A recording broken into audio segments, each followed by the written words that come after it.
Good morning students, good morning friends. I Sunil Gupta welcome you at the platform of Perfection IAS, right? तो बच्चे आज हम लोग बहुत ही इम्पॉर्टेंट डिस्कशन का पार्ट में सम्मिलित होने वाले हैं. This is related to optional paper. Optional paper इसको डिस्कस करेंगे, but before that you have to know about myself. What you mention, I am Sunil Gupta, normal human being, and I will teach you public administration. I am here, program director of public administration at Perfection IAS. तो कुछ भी public administration का programme होगा तो हमारी team होगी और उस टीम के हम होंगे प्रोग्राम डायरेक्टर. तो आज बच्चे हम इसी पे डिस्कशन करने वाले हैं कि आज किस तरह से पब्लिक एडमिनिस्ट्रेशन, एक थोड़ा सा डिस्कशन करेंगे एक छोटे से मुद्दे पे, why public administration as an optional paper. पहले तो तुम्हें समझना बहुत ज़रूरी है कि ऑप्शनल पेपर अपने आप में बहुत important strategic part of the selection of the examination है. तो जब भी आप सिलेक्शन करते हैं ऑप्शनल पेपर का, तो first of all you have to take care of many things. और इसमें से कुछ इम्पॉर्टेंट चीज़ जो दिमाग में होना चाहिए, डैट इज़ इंटरेस्ट. किस तरह का इंटरेस्ट है आपका, इंक्लाइनेशन किस तरह का है, कोई कंट्रीब्यूशन है कि नहीं जनरल स्टडीज़ के पेपर में, इंटीग्रेटेड प्रिपरेशन के पॉइंट ऑफ व्यू से ये सूटेबल है कि नहीं, और ये स्कोरिंग पेपर है कि नहीं. ये सब चीज़ दिमाग में आते रहते हैं in order to just make sure कि this is the best optional paper and best selected optional paper for me, right. तो देखो, हर एक लोग अपने अपने तरीके से ऑप्शनल पेपर को इवेल्युएट करते हैं. आज बच्चे हम लोग डिस्कस कर रहे हैं why public administration as an optional paper. अगर थोड़ा सा भी दिमाग में होगा कि पबैट को लेना है तो थोड़ा सा हम यहाँ पर शेयर करना चाहेंगे कि हाउ कैन यू से this is very safest scoring and comfortable optional paper, right. तो चलो बच्चे आते हैं, डिस्कशन की शुरुआत करते हैं, राइट. तो देखो, जब एनालिसिस अगर हम लोग करते हैं तो दो तीन चीज़ को दिमाग में रखना चाहिए. First, prelims examination, main examination and personality test थोड़ा सा यहाँ पर करेंगे. तो 8000 स्टूडेंट्स यहाँ पर 8 लाख स्टूडेंट क्वालिफाई करके आते हैं. मेंस 12,000 में आते हैं 2500 स्टूडेंट्स. यहाँ पर जो मार्क्स होते हैं हमारे पूरे पेपर का 1750, इसमें से 500 marks have to come from the optional paper. So optional paper का weightage is very very important because 1750 में से 500 marks have to come in the this particular paper. अगर इसको तुम एनालिसिस करो तो 1000 marks for the GS, another 250 marks for what the essay. GS में अगर हम बहुत ज़्यादा मेहनत भी कर लेते हैं तो 50% मैक्सिमम स्कोर हो पाता है, राइट. लेकिन अगर हम ऑप्शनल पेपर 500 में अगर हम ढंग से स्ट्रेटजिक लेवल करते हैं तो इसमें अबाउट 75% प्लस मार्क्स को तुम ऑब्टेन कर सकते हो. इसलिए ये स्ट्रेटजिक रोल निभाता है खास करके रैंक लाने में, कि आपकी रैंक अंडर 10 है कि अंडर 100 है कि अंडर 200 है, depending upon the majority of the marks in the optional paper. Perhaps you have seen also in the previous toppers marks. तुम देखे भी होगे कि जिनका ऑप्शनल पेपर में अच्छा स्कोर है वही आदमी रैंक होल्डर होता है, राइट. तो यहाँ पर हमारा डिस्कशन का पर्पस ये था कि ऑप्शनल पेपर को नेग्लेक्ट नहीं करना है. ऑप्शनल पेपर को as a strategic part of the civil services examination ये मान करके आपको डील करना है, राइट. अब आते हैं next important, public administration as an optional paper, right. तो नेक्स्ट स्लाइड पे देखो, चलो पब्लिक एडमिनिस्ट्रेशन ऑप्शनल पेपर के पॉइंट ऑफ व्यू से थोड़ा सा कुछ डेटा है जो आपके सामने शेयर करते हैं. पहला डेटा ये है कि टॉपर 2019 का Pradeep Singh, all India rank 1. So he was also with the public administration as an optional paper. उसके पहले भी 2008-9 का जो स्टूडेंट था शुभ्रा सक्सेना, राइट ना, शुभ्रा सक्सेना, तो इनका भी रैंक था ऑल इंडिया रैंक 1. एंड इसके बाद प्रदीप सिंह यहाँ पर आए ऑल इंडिया रैंक 1 में, राइट. इस जो एरियाज़ है ये जस्टिफाई करता है कि स्टूडेंट्स का ओरिएंटेशन पब्लिक एडमिनिस्ट्रेशन में ही सिर्फ नहीं है, बल्कि पब्लिक एडमिनिस्ट्रेशन से लोग टॉपर्स भी इस तरह से 19 बहुत ही रिसेंट डेटा आपके सामने प्रेजेंट कर रहे हैं, राइट. यूपीएससी का रिपोर्ट तो सब लोग जानते हो कि यूपीएससी का रिपोर्ट की अगर हम बात करें 67th रिपोर्ट को अगर यूपीएससी का देखोगे तो इसमें 1795 इतने बच्चे क्वालिफाई किए और जिसमें से 151 was coming from the public administration. ये second highest number of selection था। और इसके बाद इनका अगर सक्सेस रेशियो देखें तो 8.4%, यानी कि 100 स्टूडेंट्स में 8.4% students are coming from public administration. अगर हम 68th की बात करें उसके बाद वाली रिपोर्ट का, तो 1506 students have qualified and 160 the final selection year.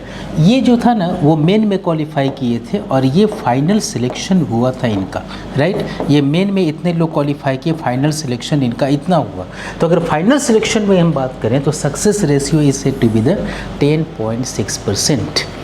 Meaning is very clear कि अगर 100 स्टूडेंट्स देते हैं तो 10.6% of the students are coming from public administration as an optional paper. Purpose इस डेटा का आपके सामने प्रेजेंट करने का सिर्फ इतना ही है कि पब्लिक एडमिनिस्ट्रेशन एक पॉपुलर ऑप्शनल पेपर है, इसका जस्टिफिकेशन ऑथेंटिक ऑप्शनल पेपर है और अचीवेबल ऑप्शनल पेपर है। इससे ऑल इंडिया रैंक 1 भी आते हैं। इनका सक्सेस रेशियो भी बहुत अच्छा है, राइट ना। तो ये एक छोटा सा ब्रीफ हमने दिया पब्लिक एडमिनिस्ट्रेशन को लेकर के। अब एक बहुत इंपॉर्टेंट मैटर ये होता है कि public administration as an optional paper इतना पॉपुलर पेपर क्यों है, that is very important, right.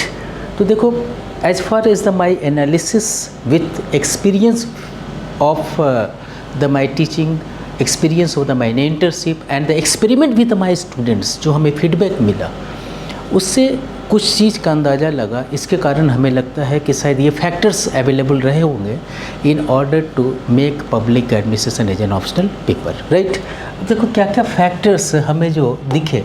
पहला important factor is the inbuilt interest of the aspirant.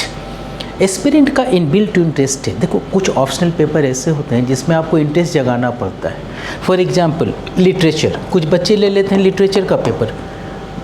Literature में ऑप्शनल मतलब उसको जगाना पड़ता है। कन्नड़ लिटरेचर, तो भाई कन्नड़ लिटरेचर में इंटरेस्ट नहीं है तो जगाना पड़ता है, ठीक है ले लेते हैं। फिलॉसफी, उनको इंटरेस्ट जगाना पड़ता है। कुछ इंजीनियरिंग बैकग्राउंड के स्टूडेंट्स रहते हैं, मेडिकल बैकग्राउंड के स्टूडेंट्स रहते हैं, अदर ग्राउंड के स्टूडेंट्स रहते हैं, तो उनको क्या होता है कि इंटरेस्ट जगाना पड़ता है, because interest is important for the learning. ये मोटिवेशन देता है आपको पढ़ने के लिए। ऑप्शनल पेपर जो कि एक बल्कि पेपर है, इसमें high degree of motivation is required और वो पॉसिबल नहीं होगा जब तक इंटरेस्ट आपके पास में नहीं होगा। पवेट के साथ यही एक इम्पॉर्टेंट चीज़ है कि इनबिल्ट इंटरेस्ट। इनबिल्ट का मतलब वही चीज़ पढ़ना है जिसके लिए आप यहाँ पर तैयारी करने के लिए आ रहे हैं। तो या तुम आईएएस बनने के लिए आ रहे हो, आईपीएस बनने के लिए आ रहे हो, अभी क्या सिचुएशन होगा, कैसे हैंडल करेंगे, लीडरशिप कैसा होना चाहिए, डिसीजन मेकिंग कैसा होना चाहिए, किस तरह के हायरार्की को हम लीड करेंगे, everything is mention under what public administration. तो जो चीज़ तुम करने जा रहे हो ऑटोमेटिकली उस चीज़ का पूरा डिटेल एक ट्रेनिंग टाइप का सिस्टम हम इंट्रोड्यूस करते हैं पब्लिक एडमिनिस्ट्रेशन में। और शायद यही एक पॉइंट ऑफ इम्पॉर्टेंट रीज़न होगा कि this particular subject is said to be very popular subject, right. तो फर्स्ट इम्पॉर्टेंट इनबिल्ट इंटरेस्ट, जगाना नहीं पड़ता भाई साहब, जो आते हैं ना वो अपने आप में इनबिल्ट इंटरेस्ट है, राइट। तो मोटिवेशन ऑटोमेटिकली बना रहता है, जानना चाहते हैं कि वहाँ पर बन करके हम करेंगे क्या, तो ऑटोमेटिकली ये एक प्रॉपर पार्ट है। Second is called limited syllabus, because देखो एफर्ट मैनेजमेंट बहुत इंपॉर्टेंट होता है एग्जामिनेशन पॉइंट ऑफ व्यू से। मिनिमम एफर्ट करके मैक्सिमम बेनिफिट लेना। तो बहुत सारे पेपर्स बहुत बल्कि हो जाते हैं, तो बल्कि हो जाने के बाद पूरी engineering itself is the very bulky paper, medical science itself is said to be the very bulky paper. तो उनको अगर हम पढ़ें और फिर हम इवेल्युएट करें, इनका सिलेबस होता है लिमिटेड, बहुत कम लिमिटेड सिलेबस, छोटा सा लिमिटेड सिलेबस में हम मैक्सिमम गेन कर लेते हैं, राइट। रीज़न इनका ये होता है कि इनमें जो होता है ना, ये पॉलिटिकल साइंस जो होते हैं, पॉलिटिकल साइंस से निकला हुआ एक छोटा ब्रांच है पब्लिक एडमिनिस्ट्रेशन। तो पॉलिटिकल साइंस जो डील करता है legislature, executive, judiciary plus international relation. लेकिन पब्लिक एडमिशन सिर्फ एग्जीक्यूटिव साइड को डील करता है, तो जाहिर है लेजिस्लेटिव साइड भी नहीं पढ़ना, जुडिशियल साइड भी नहीं पढ़ना, इंटरनेशनल रिलेशन का साइड भी हमें टच नहीं करना, सिर्फ एग्जीक्यूटिव साइड, तो automatically syllabus will become what, very limited, right. तो बहुत ही लिमिटेड सिलेबस होने के कारण बहुत सारे बच्चों का रहता है कि नहीं, हम एक एफर्ट मैनेजमेंट के पॉइंट ऑफ व्यू से पब्लिक एडमिनिस्ट्रेशन को ले तो बेहतर रहेगा, राइट। चलो तीसरी पॉइंट हमने जो नोटिस किया बच्चों में वो था कंट्रीब्यूशन इन इंटीग्रेटेड प्रिपरेशन। अब जब प्रिपरेशन कर ही रहे हैं तो ऐसा कुछ काम करें जिसमें जीएस में भी हमें हेल्प करे, राइट। अब फॉर एग्जांपल अगर इसको तुम देखो, अगर हम ले लेते हैं, कंसीडर करो इंजीनियरिंग का कोई पेपर, तो जीएस में बहुत ज़्यादा कंट्रीब्यूशन है, साइंस एंड टेक्नोलॉजी के कुछ इंपॉर्टेंट पार्ट में contribution may it be possible. बाकी जगह मेडिकल साइंस तो कुछ लाइफ साइंस के प्रीलिम्स एग्जामिनेशन में, और कुछ अगर हम कहें तो साइंस एंड टेक्नोलॉजी में कुछ एरिया में इनका कंट्रीब्यूशन होगा। हिस्ट्री ले लेते हैं, यस उनका कंट्रीब्यूशन है पेपर 1 के कुछ पर्टिकुलर पोर्शन में, राइट, पेपर 1 में हिस्ट्री है। अगर हम कह रहे हैं ज्योग्राफी तो उनका भी कंट्रीब्यूशन है, पेपर 1 के ज्योग्राफिकल पोर्शन में उनका कंट्रीब्यूशन है। अगर हम करते हैं फिलॉसफी तो कुछ हद तक प्रिपरेशन का 1/3 हिस्सा कम से कम एथिक्स में है। अगर हम ले लें पब्लिक एडमिनिस्ट्रेशन तो क्या होगा इसमें, इसका भी कंट्रीब्यूशन जो हमने एनालिसिस किया है उसमें ये है। अब तक 10 साल का एनालिसिस के अनुसार जीएस पेपर 2 में पॉलिटी एंड गवर्नेंस का जो एरिया है उसमें 180 मार्क्स पब्लिक एडमिशन से बहुत प्रॉक्सिमिटी से क्वेश्चन है, citizen charter, right, e governance, everything is mention under this particular area. Second GS 3 में डिजास्टर मैनेजमेंट में 60 marks potential question, disaster management act basically NDMA का पूरा स्ट्रक्चरिंग, उनका चैलेंजेस, यहाँ भी हम डिस्कस करते हैं chapter number 14 of paper 2, right.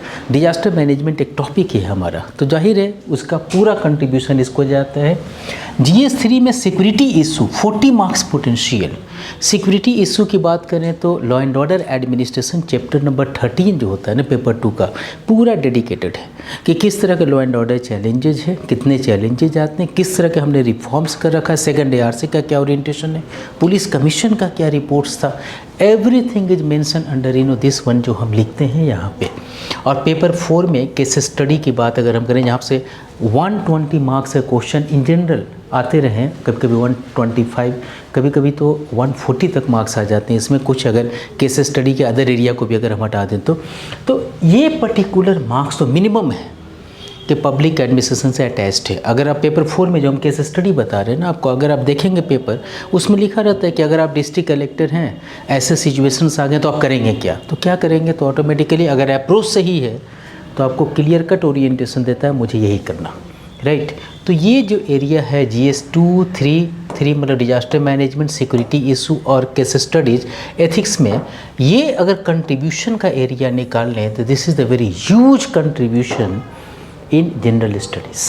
तो जनरल स्टडीज़ का जो पेपर होगा उसमें इनका एक बहुत बड़ा कंट्रीब्यूशन है, एक अप्रोच के पॉइंट ऑफ व्यू से, इंफॉर्मेशन के पॉइंट ऑफ व्यू से, कॉन्सेप्ट के पॉइंट ऑफ व्यू से, इन डेप्थ एनालिसिस के पॉइंट ऑफ व्यू से, पूरा ओरिएंटेशन पबैट का इस पर्टिकुलर टॉपिक में आपको मिलेगा। इसके अलावा देखो जनरल एस्से की बात करें 250 मार्क्स, अगर हम एस्से में भी देखो तो कम से कम जो 2 एसेस यानी 2 जो एस्से होंगे वो एडमिनिस्ट्रेशन से रिलेटेड चैलेंज है, जैसे role of civil services in democracy, ये जो एरिया है कहाँ से है, पब्लिक एडमिनिस्ट्रेशन से है, right. Grass root level administration से क्वेश्चंस आते हैं, पब्लिक एडमिनिस्ट्रेशन, कभी कभी जर्नलिस्ट से क्वेश्चन आते हैं, nature of civil services. Civil services तो एक ऐसा टॉपिक है जो एस्से के लिए बहुत सूटेबल है, चाहे वो चैलेंजेस से हो, चाहे वो कॉलोनियल इंटरप्रिटेशन से हो। एक क्वेश्चन आया कि कॉलोनियल इंटरप्रिटेशन ही एक हर्डल से पब्लिक एडमिनिस्ट्रेशन में, that is also a part of the public administration, ये 250 मार्क्स, राइट। अगर हम बात करें पर्सनालिटी टेस्ट पे तो भाई साहब पर्सनालिटी टेस्ट तो 275 में ही तो काम ही है उनका। पर्सनालिटी टेस्ट में तो सिर्फ आपके अंदर क्या देखते हैं, फैमिली एटीट्यूड नहीं, सोशल एटीट्यूड नहीं, बहुत हद तक व्हाट एडमिनिस्ट्रेटिव एटीट्यूड, आपका लीडरशिप, आपका डिसीजन मेकिंग कैपेबिलिटी, आज का कम्युनिकेशन कैपेबिलिटी, मोरल बिल्डिंग का टेक्निक्स, आपका किस तरह से ओरिएंटेशन है पब्लिक एडमिनिस्ट्रेशन को डील करने के लिए। जाहिर है जब ये सब्जेक्ट को पढ़ लेते हैं तो आपके पास एक अप्रोच, एक एटीट्यूड, एक वैल्यूज़ सब कुछ तुम्हारे दिमाग में आ जाता है। और अब जब पर्सनालिटी टेस्ट में बैठते हैं तो उनके आवाज़, उनके एटीट्यूड से वही आवाज़ निकलती है जिस तरह का रिक्वायरमेंट होता है being a good administrator and effective administrator, right.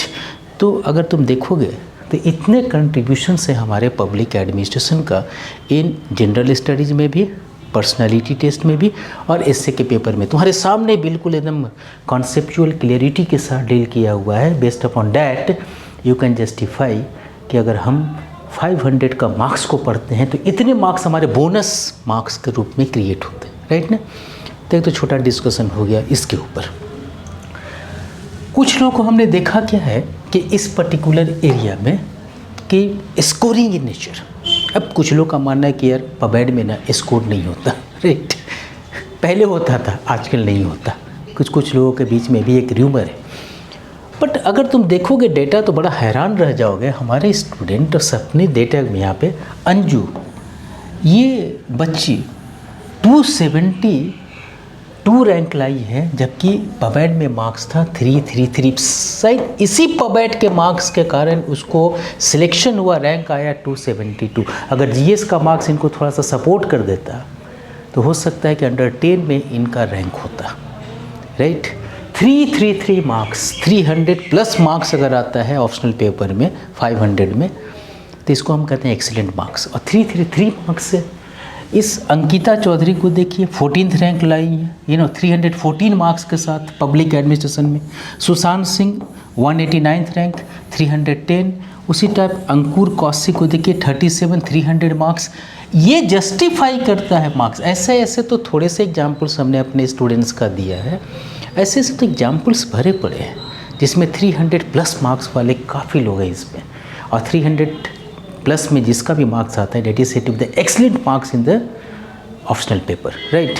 तो based upon this particular analysis ये क्लियर है तुम्हारा। ये जो तुम देख रहे हो ना top 5 marks in where CSC 2018 का, बहुत पुराने डेटा भी नहीं है, राइट ना। तो बेस्ड अपॉन दिस हम कह सकते हैं कि यस स्कोरिंग इन नेचर और नॉट, जस्टिफाई करता है स्कोरिंग। ऑथेंटिक डेटा के साथ हम इसको प्रूफ करने की कोशिश कर रहे हैं, राइट।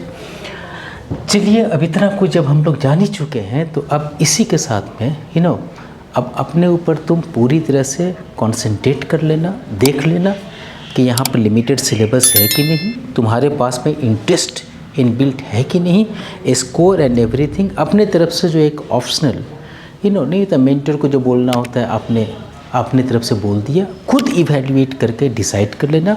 जब डिसाइड कर लेना तो एक बार फिर हम लोग फिर बीच में वीडियो हम लोग देते रहेंगे। जैसे अगला वीडियो हम लोग देंगे आंसर राइटिंग स्किल। अगर पबैड पहले से पढ़ा हुआ है या फिर कभी एग्ज़ाम दिया हुआ है, अच्छा मार्क्स नहीं आ रहा है, शायद कोई कन्फ्यूजन है क्या राइटिंग स्किल में, कैसे करोगे राइटिंग इन पब्लिक एडमिनिस्ट्रेशन में, डिमांड ऑफ क्वेश्चन को देखना, समझना, डायरेक्शन ऑफ डिमांड को देखना, तो सब कुछ चलो अगले वीडियो में देखते हैं, राइट। तो चलो बने रहना। All the best, thank you very much, may God bless you, bye bye.